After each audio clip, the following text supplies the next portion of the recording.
I know. The other stations could never. They could never. But at the Trend Live is our handle. Please do keep it engaging, keep it interactive, and do say hello. Right now, we're about to talk to my guests, who are the minds behind the news show that everyone is raving about right here on NTV. So please meet my guest, Edward Kayemba, producer, writer, director, and all-round, I think, I just production guru. He's been in the game for a very long time, and you must know him from XYZ. The problem with XYZ is that they didn't show your faces, but Edward Kayemba was a very big part of XYZ, which we enjoyed for very many years. And Ty is a host of a brand new show here on NTV, TMI, Too Much Information. Welcome to the show. Thank you. It's such an honor having you. you. Thank you very much, Amina. It's an honor. Yeah. We salute you. You're hardworking, Mawaka, so yeah. Yeah.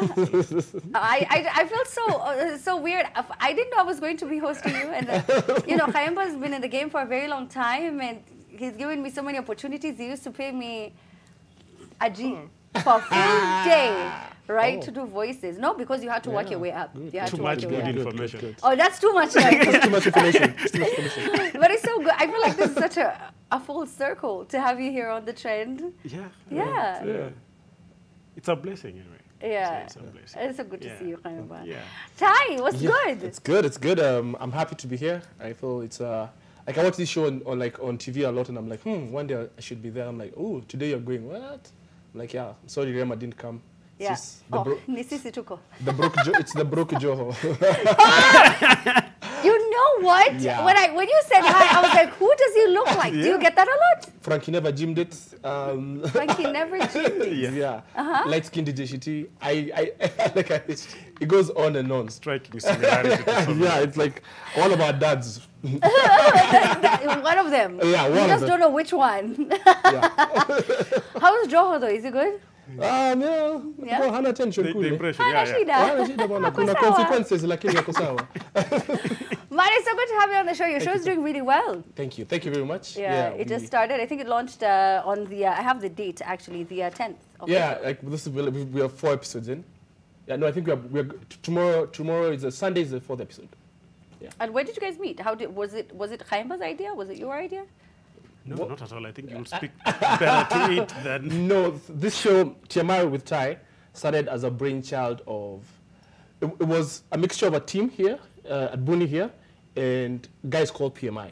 So the guys who have written The Daily Show in America wanted to do something similar in Kenya. And so they were like, yo, we've been coming to your country, and we've been trying to look for like a cast that could. So one day they just come for like a comedy open mic, and we're talking, and there's some random wazungu stopped me, and I'm like, hey, we think you're cool. I'm like, yeah, so let's talk to you some other time later, yeah, right? Yeah. Then one December, I'm chilling. Okay, let's say like February, I'm chilling, and I get a call. It's from New York, and they're like, yo, is this Ty? Yeah, we are starting this show, and we think you're the right man for this. And so they send in their guys from The Daily Show who would come and like train us for like a couple of, what's that? The Daily Show? Yeah. Like Jon Stewart, Trevor Noah. Jon Daily Stewart, Show. Trevor Noah, Daily Show. Yeah. Wow, that is big. Yeah. And they said, they're coming in, they want to work with you. Yeah. And so for how long did you guys, was there like some training? Was there? Like for 3 weeks. It was a training like for 3 weeks, and then they told you, go to the world, Simba. Do your thing. Conquer. Go and win. Sasa fanya mambo zako. Yeah. Usitulete down. Usituangushe, bro. We have invested a lot. in you. Unbelievable. Also, if you haven't watched the show, TMI with Ty, here it is. This is Too Much Information with Ty and Gachira.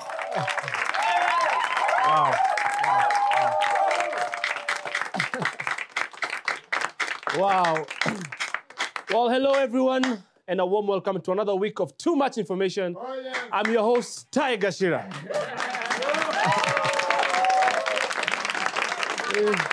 I mean, where to start? Happy Labor Day, happy celebration of Kibaki's life, happy long weekend. Like, there's so many things happening. And my goodness, Kibaki was rather loved. I mean, you guys agree, right? Like, he was such a darling of the people, And I think we should be allowed to see and interact with our favorite presidents while they are still alive, I mean, because in Africa, clearly things are the other way around, you know.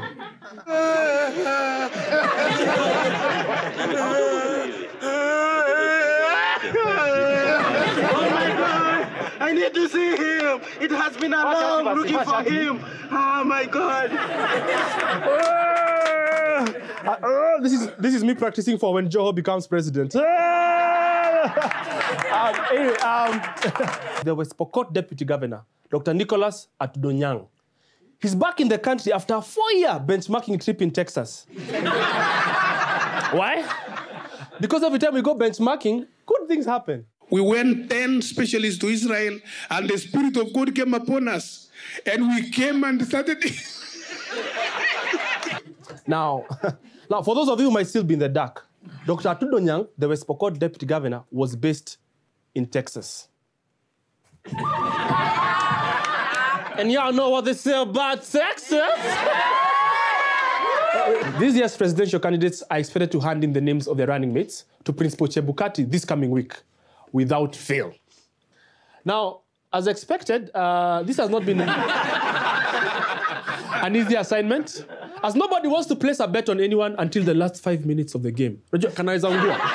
Sipangwingwi, madoadoa, utajua hujui, zikiliet mashashola. I wonder who has been teaching Grandpa Kobia these words. Tunadigi bad words like zaki hatupangwingwi unruly. Itizojo tiach sana na disi ya vula. There you go. Police reforms. The buzzword of yesteryears. It started by changing the name from the police force to the police service. It's as effective as calling a lion Bosco and expecting it not to hurt you. Amito, what's the situation on the ground? Layer rap. Usijali mambo ya joto. Wear 4 to 5 layers in case any man tries to strip you. Uko na layers kama kitungu. Workers in the kingdom, okay, I mean the ceiling, who worked tirelessly to help a Niger pastor ascend to heaven.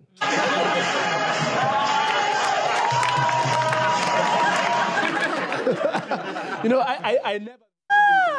So it's never ending. But it's funny, Ty. Thank you very much. It's funny. Yeah, no, it's because we work with a really good team of guys. The show, the way it's designed, I'm the host, yes, but it has a great team of writers. Then the guys who are like correspondents. Guys like Mamito, guys like Mandip Jagde, they show up and are the correspondents for the show. And then like it's a big like American style of writing, where it's a writer's room and we just riff off jokes and we just have so much fun. Our work is to make jokes, and you hope your joke makes the cut for the show. Oh, you hope? Yeah. Like the writers? The Kamba is like, oh. Yeah. I mean, I just happen to be lucky to be the guy who sits at the end of the desk, to say, guys, this joke probably would be too harsh, too corrosive. Can we revise it? Yeah. But it's all in all, it's an incredible team. Yeah. Everybody is just bringing on their A game. Yeah. And it's just a pleasure working with everyone else. You're the head of the writers? I'm the head of the writing team. Oh, yeah. So how do you, I mean, do they just send in their jokes and then you're like, I'm so sorry, bro, this is just not funny. I didn't giggle. Not like our writing week starts with just a brainstorm of the events, stories, the stories that I've made the week, including the outrageous ones, like someone threw cake at a crowd.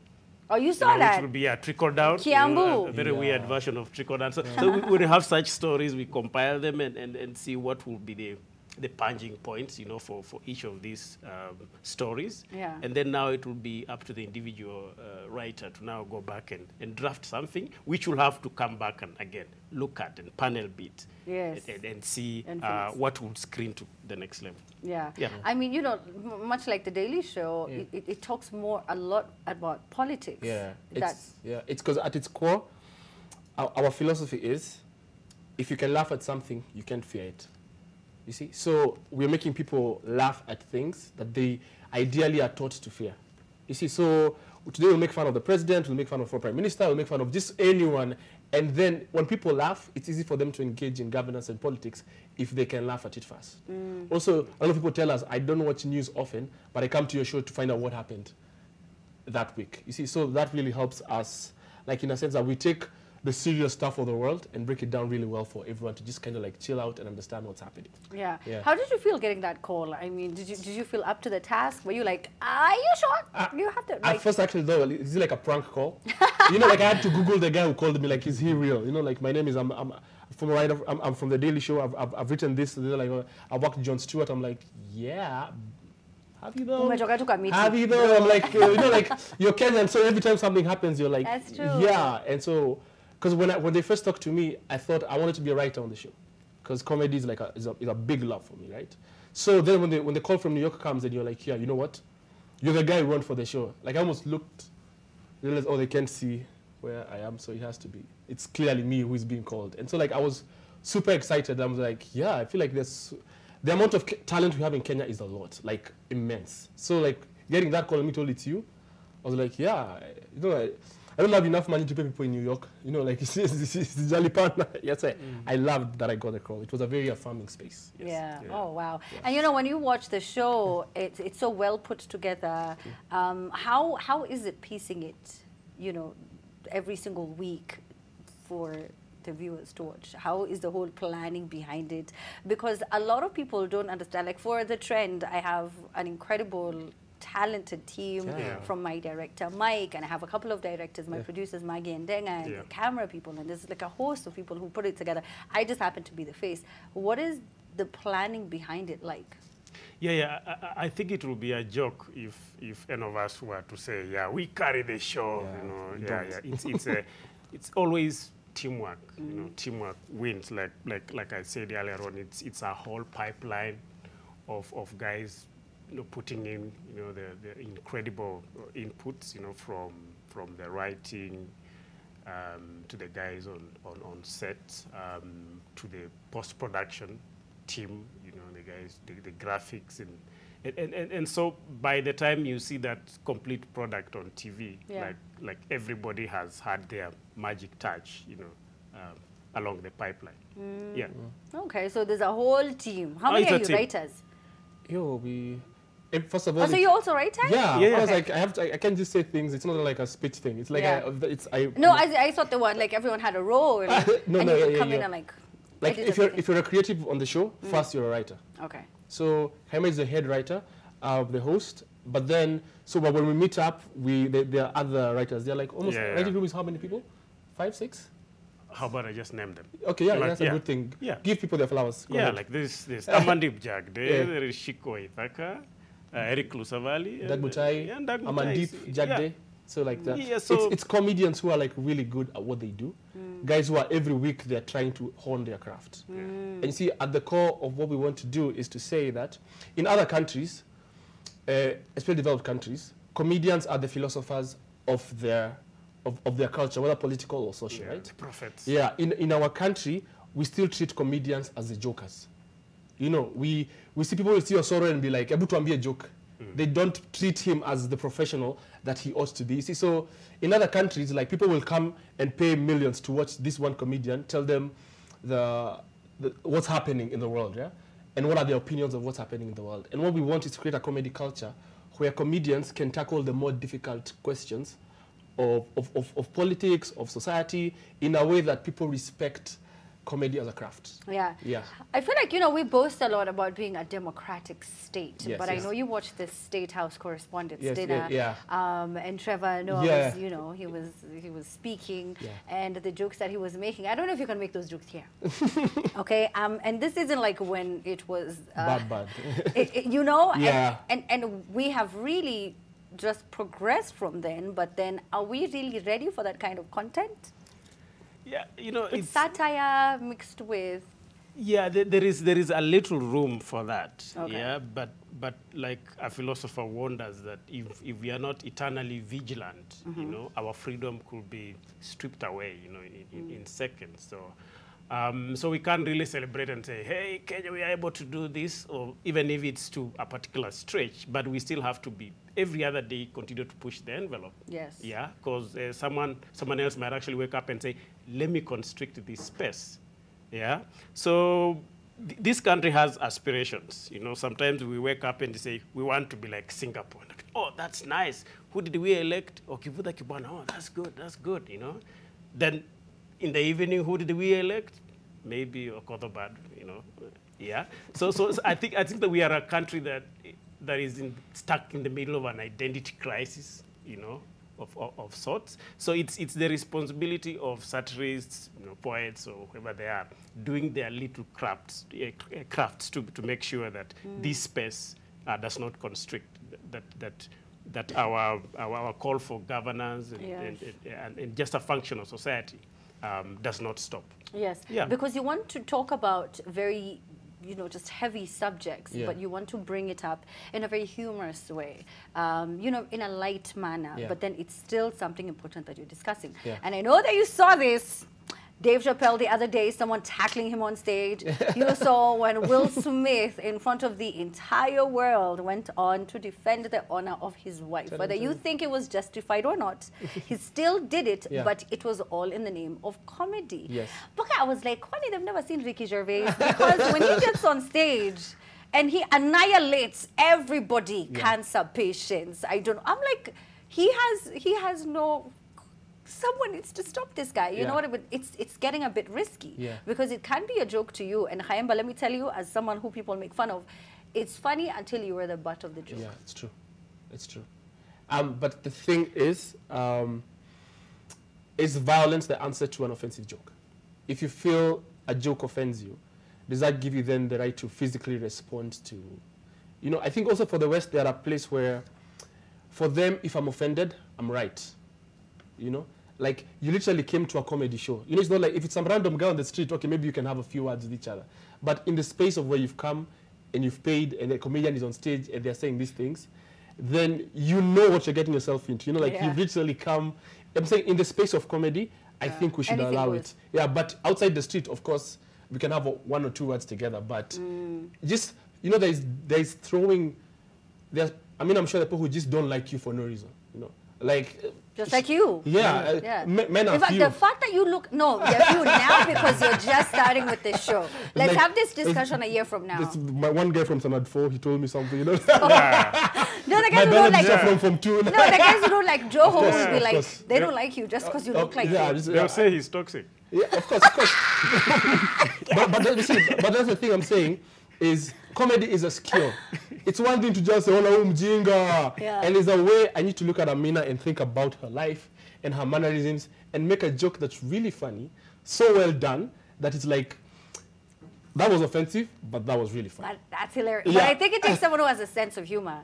You know what I mean? Because you need to know that you look like Joho. You know what I mean? Like, I didn't see it. Like, this entire time we've been here, I didn't see it. You know, when you said Frankie never gymmed it, I was like, yes, I see the similarity. But you see, a lot of comedians make fun of themselves already. So there's nothing you can say. It's like Eminem in 8 Mile. You know, I already know all of the problems I have, so you can't say anything to shock or surprise me. Now, what is the vision? What is the vision for the show, Jaime? Well, we've set out to speak to a particular constituency. You know, there is this constituency that does not have time to watch the conventional news. You know, but they want news items, pieces broken down into tiny morsels, probably laced with a layer of humor. And that's the constituency we are going for, that is removed from engagement in public conversations. And I think by now we know that politics determines everything, you know. And so if you are not engaged, if you don't know that the king is, for lack of a better word, naked, you know, it's our job to tell you, hey, you know, our country is not faring well, or it's dysfunctional in some respects. That is the constituency we want to go for. So if TMI, through its creative ways, and I hope we are creative in that respect, through its creative ways is able to deliver this to that constituency, and then we inspire them, you know, to some form of change, you know, along the way as we entertain them, I think that will be our objective. Yeah, to be honest, I think also the thing is, there's that for satire and democracy, but also for comedy in general, is to say that we want comedians to stop looking for the lower hanging fruit. We want Kenyan comedy to go to a place where comedians work at their skill. Comedians decide, I know this is the easy joke, but I want to go for what's the deeper joke. What's the joke that sets me apart from a guy tweeting. You see, like, what's the joke that makes me, see, comedy is not per se a talent, it's a craft. And if you work on it as a craft every day, we want comedians who work on their craft every day, who wake up and say, I'm just writing jokes, and I'm going to better them, and I'm going to better them each day, you see. So a culture where comedians treat it like a craft will mean, because you hear people complain about Kenyan comedy all the time, right? And so, like, it's also partly because we don't have a comedy culture, but also a big part is we don't treat it like a craft. We treat it like a talent or something to hype yourself around. Yes. Yeah. No, but I feel like it's like a double-edged sword, because on one hand, you know, you do want to dig deeper. You want to make those, you know, you don't want the joke to be so obvious. You know, you want it to be like a pun and people get it later on. But then you are treated like a joke and you're not paid enough. So it's easier for you to make tribal jokes because, like you said, it's the lower hanging fruit.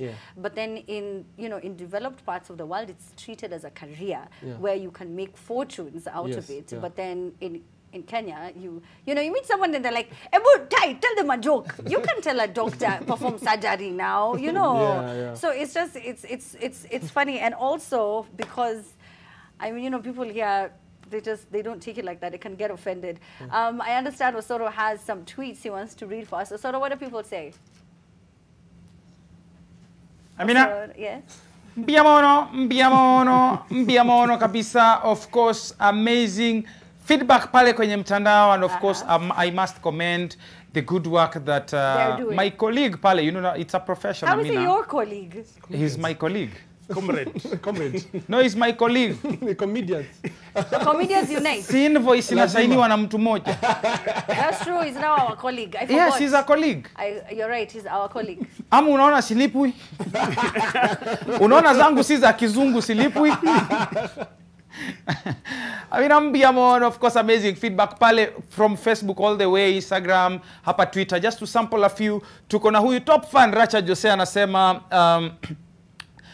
higher great content, big up Tai, keep it up. Tunasema Mbiamono kabisa, Mbiamono. The same guy bado anasema big up, it's great content. And we have at Timothy Chow, at Chow_Chow7 saying, Tai, you never disappoint. Proud of you kabisa. Tunasema Mbiamono kabisa. And of course pale kwenye meme challenge tuko na at ___ Sudoku _ anasema safari ya kukata na shoka. Mbiamono kabisa. And then there is a question hapa, Amina, it's for you to answer, ama for you to know that at Mburu P78 anasema, oh Jesus, na sasa wind ikikam. Sijui kama hiyo ndio windfall, wind, I don't know, but we have at Coffee Designer saying, Dad, do you want to do the Isaac thing with me? Amina, ini kama ulienda Sunday school. Then the dad says, I'm not Abraham. Hauna marafiki ukuibia tusiri twa Sunday school, Amina? Abraham tried to like kill his son, no? Was he the one? Yeah. Abraham. Yeah. Okay. Tried strangling. Hey. No, it's strangling. He tried to slit his throat. Strangle sio To strangle, sure. Alikuwa kupiga ngeta. Surely, hata kunyonga tena.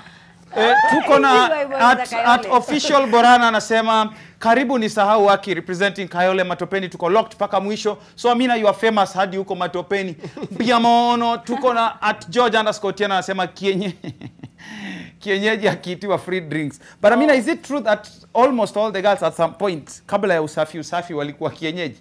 Because wenyeji is is associated na kutokuwa I was the most Kenyeji person ever. For real? Yeah, even right before this makeup and hair, I usually look very Kenyeji. That's why people can't recognize me. And the way inaringia watu namba yako huku nje waringie sana. Ni venye this is like panel beating, and like there's a lot that's gone into this. I looked just like you right before the show, so I look just like you. I'm kidding. But yes, so the hashtag is here, Amina, at the Trend Live. Please do send them in. Tai, your show looks good, sounds great. The content is absolutely amazing. What do you want people to know about you now that you're coming in and now you're not going to be known only as a comedian? Yeah. Oh, okay. Let me see. Professionally, I'm a lawyer. But I do a lot of comedy, like, all the time. Stand-up comedy is my first love. So when people like Osoro doing their thing, Osoro like sells out KNT at a go, and that's such a big thing. Like we want comedy to grow to that level where comedians are selling out their own, like, you know, like theaters by their own self. But about me, first I said comedian. Second, Joe is not my dad. Sadly, I asked my dad. It was we confirmed. Like, are you sure? We confirmed. You're sure it's you? We confirmed. It was the saddest day of my life. You know. You're like, we should do a test. Are you sure? Yeah. Also, I'm a writer. I do a lot of humor writing. Yeah. So I think at its core, what I'd like people to know is Kenyan comedy is getting so much better on all facets, whether it's satire, whether it's stand-up, whether it's the guys on the internet are killing it, our skit comedians. So I think, I mean, I'd say that sometimes we think, are Kenyans ready for this? And Kenyans will watch movies on Netflix, Kenyans will consume music from international places, but we think comedy is where they'll draw the line. And I think Kenyan comedians, let's up our game, and I think we'll do really good. Yes. I feel like it's not that that's where they draw the line, it's just that there's just so much negativity when you're a Kenyan doing it. Yes. Until you surpass and succeed and exceed all of their Then they're expectations. like, and they're like, I had seen it from the beginning. The beginning. I knew. But why should people watch the show? Well, people should watch the show, and I hope we are ticking their boxes. Not necessarily all of them, but some of them. And all. Yes, we see now. You know, we understand their situations. We understand their humor. I hope they also get our jokes, and I believe we are speaking to the issues, you know, that matter to them, because we are in this same country. What we celebrate together. You know, what hurts us together. So I think that should be sufficient reason, for them to watch the show, because I believe it's good content. Yes, it's great content, and it's hilarious. Yes. Okay, taking on issues that are just that you wouldn't have perceived it in that way, and the way they bring it out is just it's so cool. And of course, it could only be here on NTV. It could only be here on NTV. So make sure that you check. Chai so silly. I want to see comedians talk about, like, you know, mortgages and tax reforms and just general things that you go through, but you don't hear about it. You know. But thank you so much for coming on the show. Make sure you check it out. It's on what time? Sunday what time? 8:30. Sunday 8:30. Sunday 8:30. I feel like that's more prime than our show. Should I come for an interview on your show and talk about the trend? We'd love to have you. Yeah? We'd love to have you on the show. Okay. Would you diss me on your show? Because I was a very welcoming guest. Like, no, like, you're such a lovely person. Like, you're not controversial out there. I think we'd just have a really good show. I am. Have you not seen the bullying tweets? Where have you been? Okay, so okay. now Come and find out. I shout out to Ty and Jaime. Make sure you watch the show. But right before we take